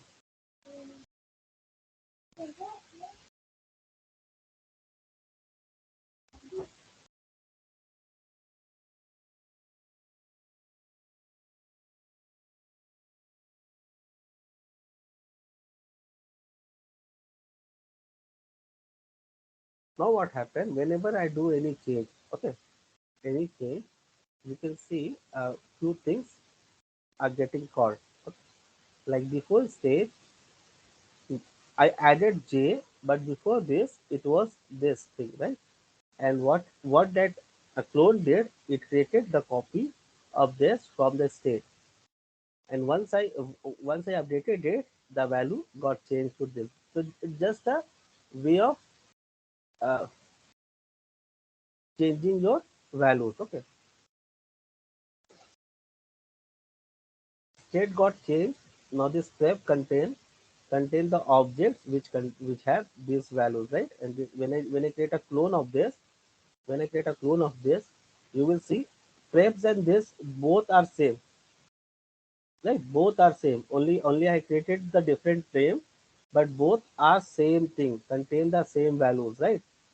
But this clone is a clone of this. So if I worked on this thing, it will only affect only if it will only affect the value of clone, the value of clone. Okay, the value of clone change from this to JH, but prep always remain the same. Actually, the actual state always remain the same. If we did not clone it, then in this stage only, this prep data would have been changed, and the I would say the algorithm on which the state work, like you cannot change it directly, would have been uh, not achieved. Okay, because this thing would directly change the prep value or directly change the registration value, which is not allowed in React using useState. Got it? So in this way, it update the value, and we our state got bind with this. Okay. Anybody have any question?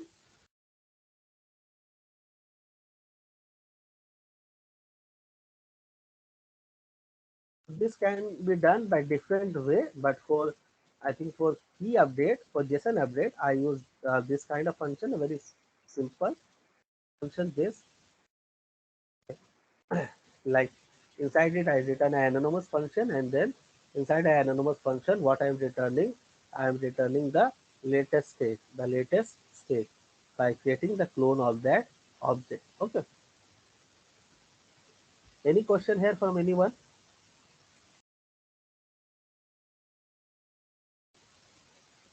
No. Okay. Now let us go. Now whatever form you will create, one thing you need to take care, uh, based on this function, my of state name or my hooks name, okay, which I'm using this state, this properties name should be similar to, I would say, should be equal to the properties which we are the name which we are declaring on our forms, whether it's a text box, radio button, drop down, anything, the name should be same. Then only this object will be maintained. For example, we have this thing. Now we want text area. Okay, now we want text area in our form, in our registration form, to get some data from user. So we will go to this, we will go to text and see if it have a text area or not. So suppose select, if we want to show this select portion, okay, like select city,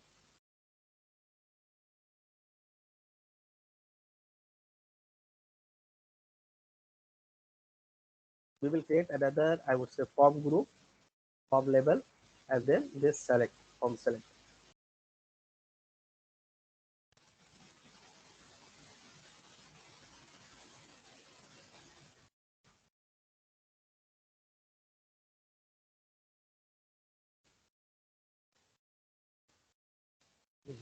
Form label.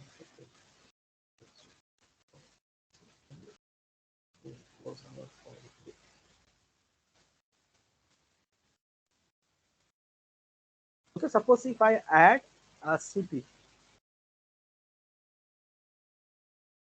in our form,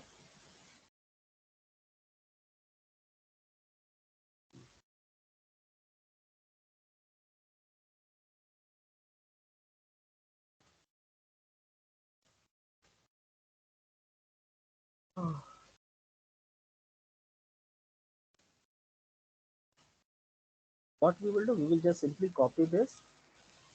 Okay, Delhi, Mumbai, Kolkata. Okay, so these are our cities. And if I go to my React code, okay, I have opened it at multiple places. Ah, okay. Uh, PM, where line number. Where is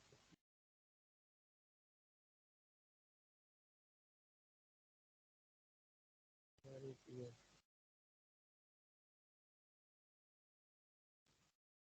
No, is that here? Yes.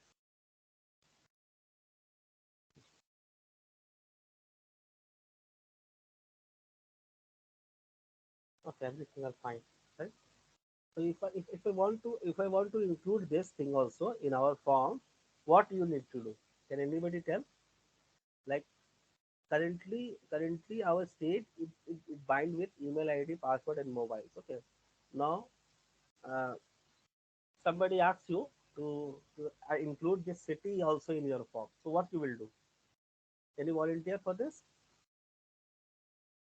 how we will include our select into our form. When I want to increase my form, now I want city also. Okay.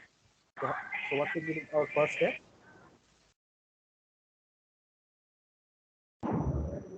We have to provide one on handler where it will update the state. We had to also mention as part of state. Okay. So first step.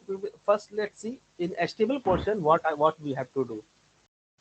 You can see we are maintaining the names, right? So as you said, handler, we need to give handler a name here. Okay, name. We name this as city. Okay, and then a handler. Let me see first like what is happening without this. If we had used it without this thing, what would happen when we do submit? Inside submit, let us log what are the data which this state contain, which this registration state contain. Okay.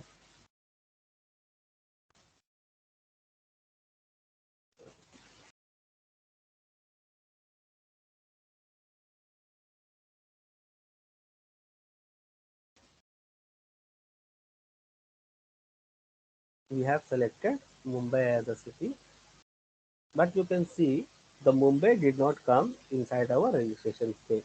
So we have to append it. How we can do this? As Venkat told, we need to give this on change handler. But before that, even if we give this on change handler, it will not work. Let me see whether it work or not. The object. Yeah, we need to update the objects also. Yes, but let us see one by one. Okay, then we can, because we learn from our mistake. Unless we do a mistake, we will never learn, right? So let's make a better mistake and see something wrong happened. Okay, something happened. It update in blank spot. Why it updated in blank spot? Because we are not giving any validation here. Okay, we are not giving any validation here. Hence, it try to update it. Hence, it try to update it. How we assure that it does not update anything like this, or it will update only those things which we declare in our state. So for that, what we can do before updating this line is updating. Okay, this line is updating. Okay, your clone object.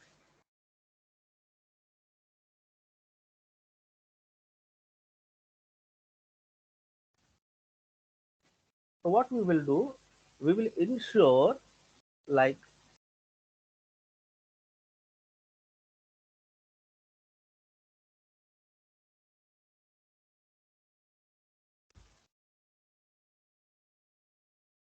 we give a extra if check.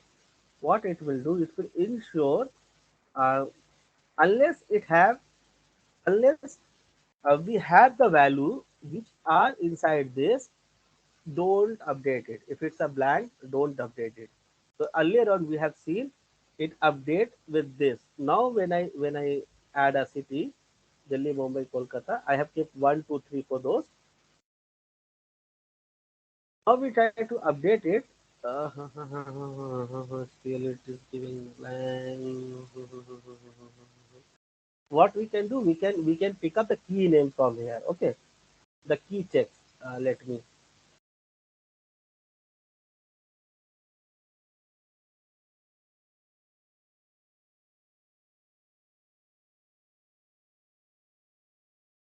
What I'm trying to see, I'm trying to the has on property. Okay, so we can use has on property of this. Instead of this, we use this thing. Clone state.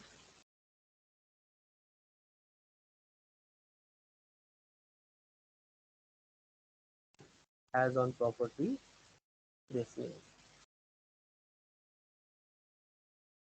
Understood? What I'm trying to do, I'm trying to see whether this clone state has on property of whatever the name which I'm giving. Means I will update only those names which I have declared in our main form.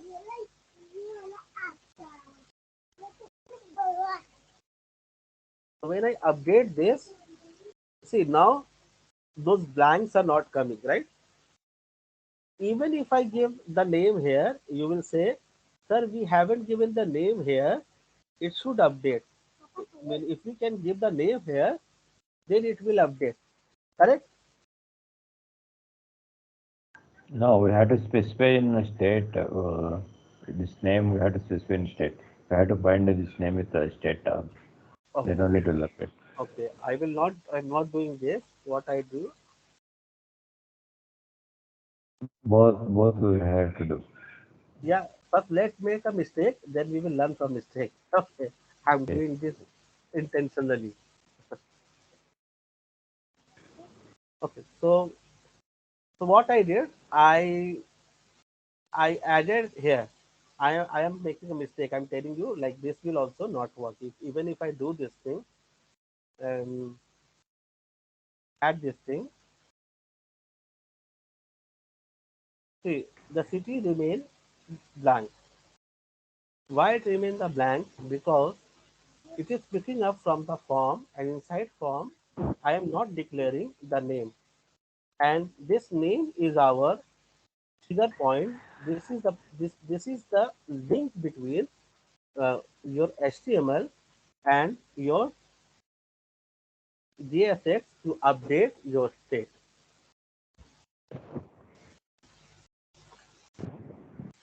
So once I given the city name here, now your code will get bind and everything start to work.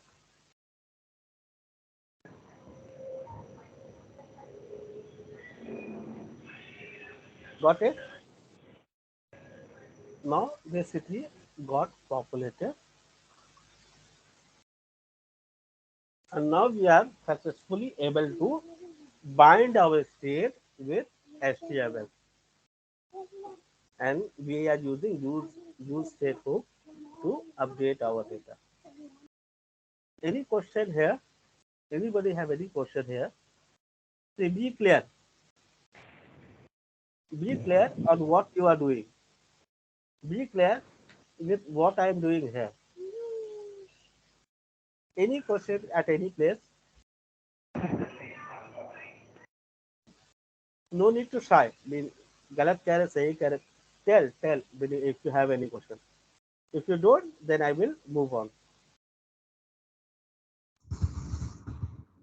Sir Yes. अगर आपका जो मतलब आज जो सिखाया या फिर हम जब मतलब करेंगे इसको रेप्लिकेट करेंगे अपने एंड से, ठीक है, उसके बाद अगर सक्सेसफुली अगर वो मतलब रन हुआ लोकल होस्ट में, ठीक है, उसके बाद अगर उसको डिप्लॉय किया गया अपना आपने जो मतलब जो साइट बताया था जिसमें डिप्लॉय होता है, हम पाइपलाइन क्रिएट करके डिप्लॉय करते हैं, तो वो जो डिप्लॉयमेंट नोड.जेएस में करते थे ये वाला भी एक ही होगा? I think Venkat has done this thing. Venkat ने कर चुका है, so we can take help from Venkat. Okay. And it's a similar way. We have to use static web application. Okay, you get तो बहुत सारा option पाएगा. तो Node.js के लिए वेब एप्लीकेशन होता है, और for front end it static web application जब तुम डिप्लॉयमेंट करोगे. हाँ, अगर मतलब वैसे अगर जो हमने हेलो वर्ल्ड जैसे हाँ same it will get. I think we have deployed also. Okay, मैं तुमको दिखा दूंगा. No need to worry. But from here, in this point, anybody have any question? How I am maintaining the state? How I am updating the property? How HTML is getting bind with the JS, and how we can bind JS with the HTML?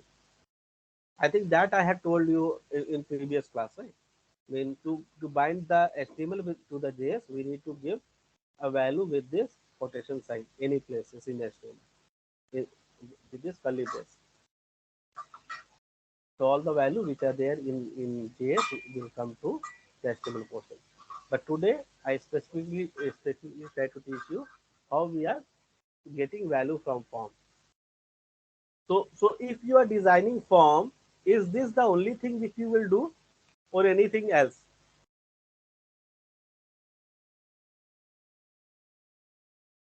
In login or registration form or any kind of form, do we need to do anything further?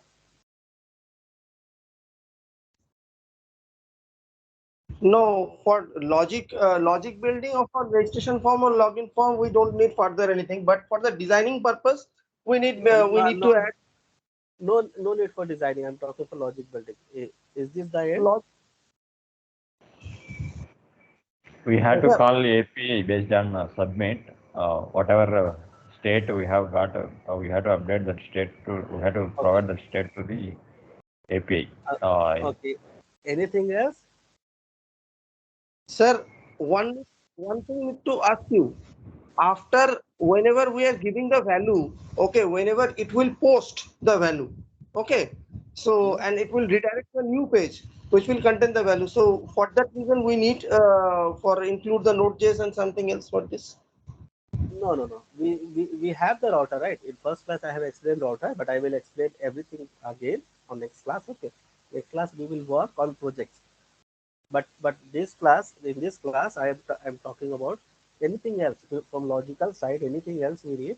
Yes, we need a very important thing to create any form. No form should be without validation. Okay. So we need Validation, sir. yeah validation and how we will show error for our validation. Okay, this is a very important thing for any forms, anything. Okay, so let us see how we can do this. Do I had done that thing or not? I'm very lazy in doing the validation. Okay,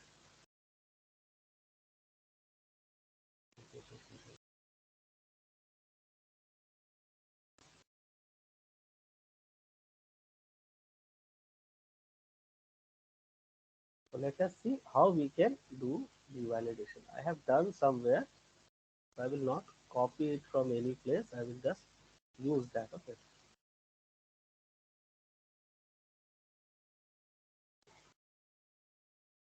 Okay, nothing is there. Let us do some validation. Okay. Uh, so from validation point of view, what you will do? What you will do? Hmm? Once we do submit, we will do certain thing. Okay, we will check some value. See, when earlier on, what we used to do. Let me show that also here, so that you or the person who are knowing React JavaScript, we can able to understand. We give some error message, condition checking, right? Then we check like this, not equal to blank, right? Or if it equal to blank, then what we used to do?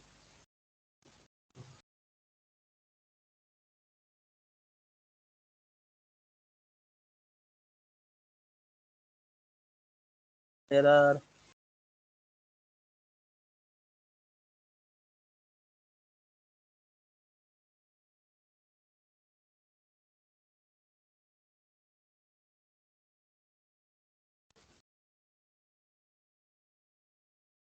We give this kind of messages, right? And then do return false. Correct? So for all the cases, we need to build if kind of things,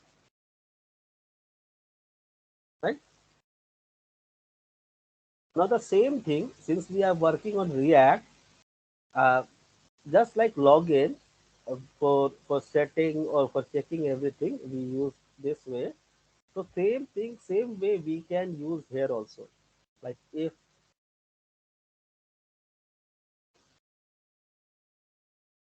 registration dot email equal to flag, right? Show some error. Okay. What I will do, I can have a error message, right? Set error message to use space, and then I will give blank. I always, right? And what I will do at start of my page, I will set error message to blank,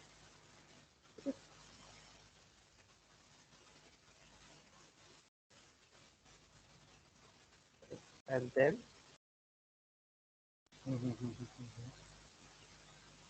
I can set it like this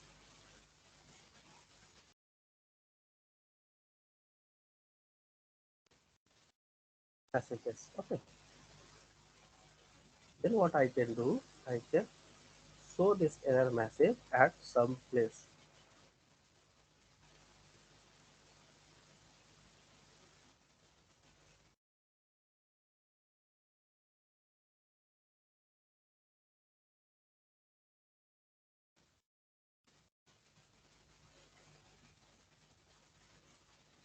And how we show this thing?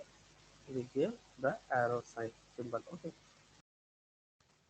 One way is you can give a required sign here. Give a required field to make the thing to validate this thing the, the, with the inbuilt property. But in a good website you don't see any inbuilt property. They make a custom validation. So always know how to do a custom validation. I shown you a simple way, like if you don't have a email ID address, okay, and if I enter everything and submit this, see, I got this error, right? Please enter email ID. uh, let's see the error class. How can we do?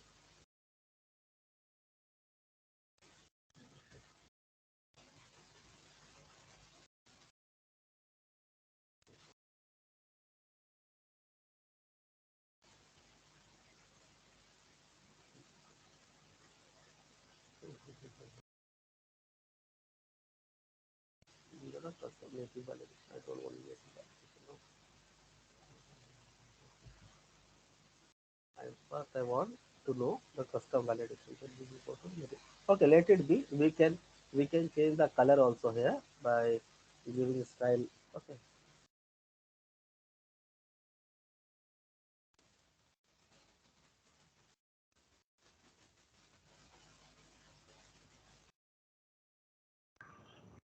I think we have to give quotation, double curly brace. We have to remove that string. Thank you. I think because Red in string.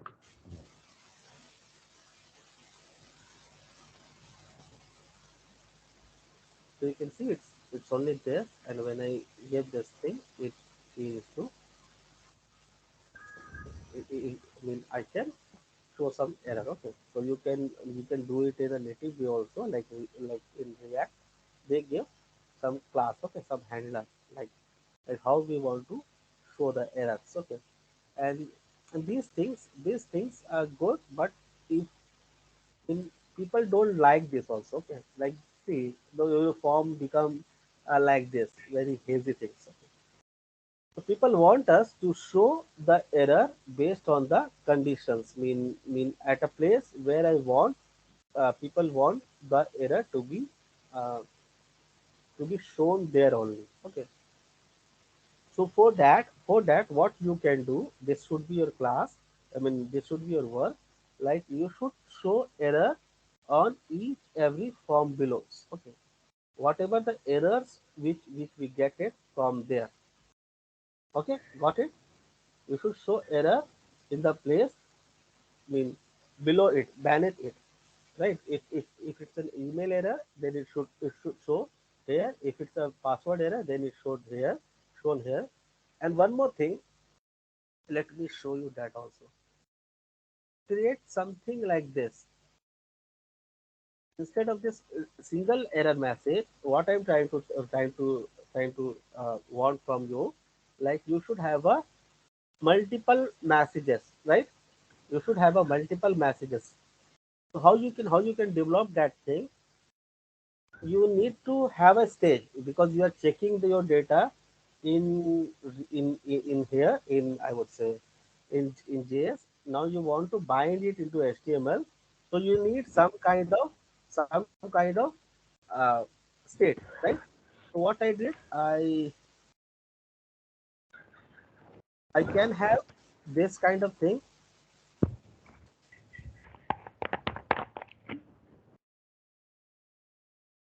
right? And then I make everything as blank. Okay, let it be blank. And then this should be your work. Let me close this thing. This thing here will not redeclare block. What I redeclare?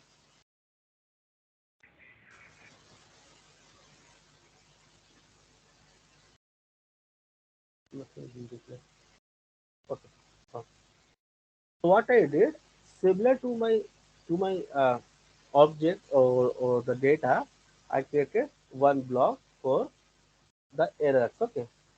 And now, based on this, mean here instead of this if, you try to have something like this, not in this way, but some way where you can dynamically check whether it's a blank or not. This should be your work. Okay. So dynamically check if any fields are blank or not. Okay. If you can check that, then set the message. So this would be the error message. So set the message of that field here. Okay. And then you should have one form here, one place here where you will show your error message. Understood? So if you can complete this, well and good. Else I will start the next class from this, and then we will move on. I mean, I will show how we can get a data, post the data, and then we will start the project. Okay. So homework you understood what I'm asking from you. Sim- Similar to this, we need to create some kind of functions here which will dynamically check this thing from all these elements, from all these fields. I mean, it should not be a blank. Okay. So those kind of things dynamically with one function, I would say with 4 lines, we should check this thing like whether those values are blank or not. And then we will set this thing into these fields. Okay.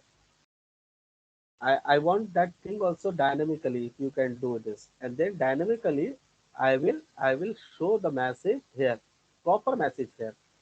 So here we will have the message, okay, error message, like please enter email ID. Okay, please enter your password. To create something dynamically, right? Not like this, because if we write like this, we need to write hundreds of lines. Okay, furious line, many lines, and then we need to put it here like this. So we don't want any static way. We want a dynamic way, the way we have read it. Understood? Do some search. and then update this thing. So let me push my code to get. So anybody have any question for this class? And mind it, validation is the most important thing of development. Okay, if you don't do a proper validation, your development will not be a complete one unless you do a validation.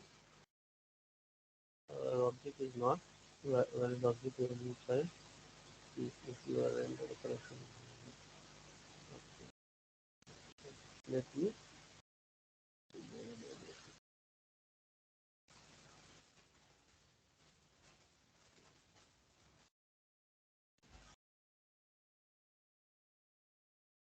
just remove everything and then we will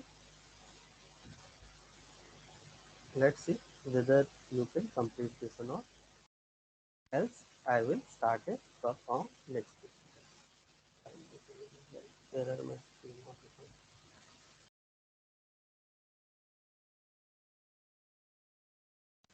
Here I am using that error message. I have deleted it. Okay, any question for today's class?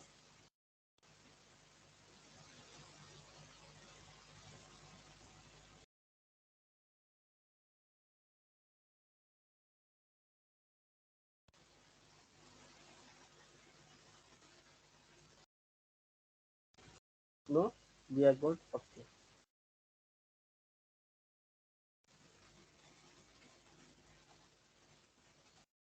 We can use let const also, but that will like a constant variable that will not give the we cannot give a dynamic behavior with that.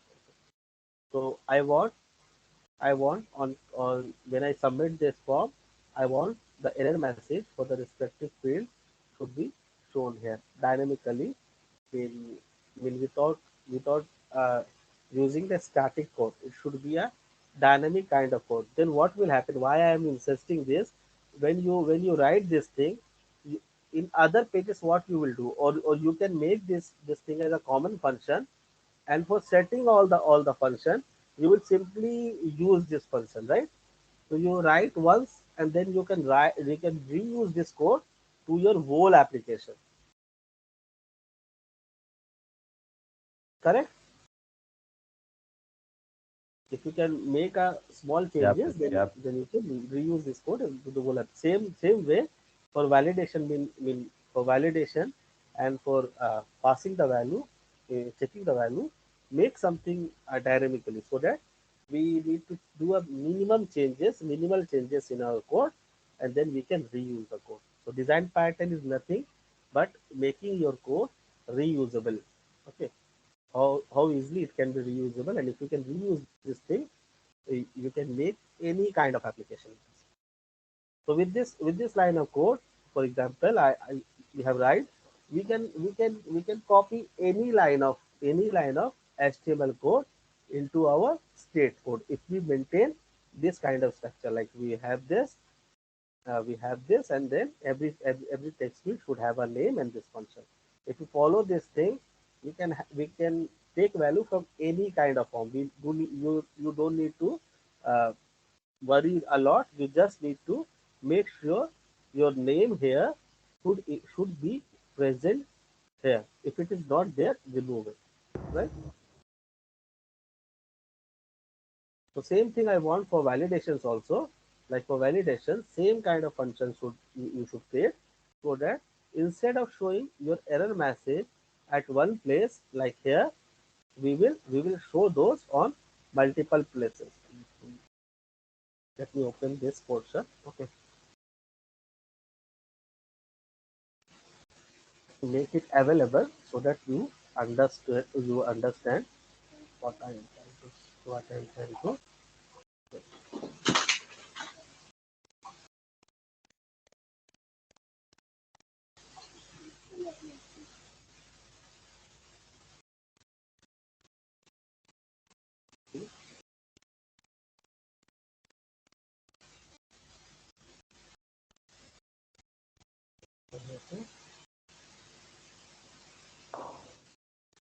Got it?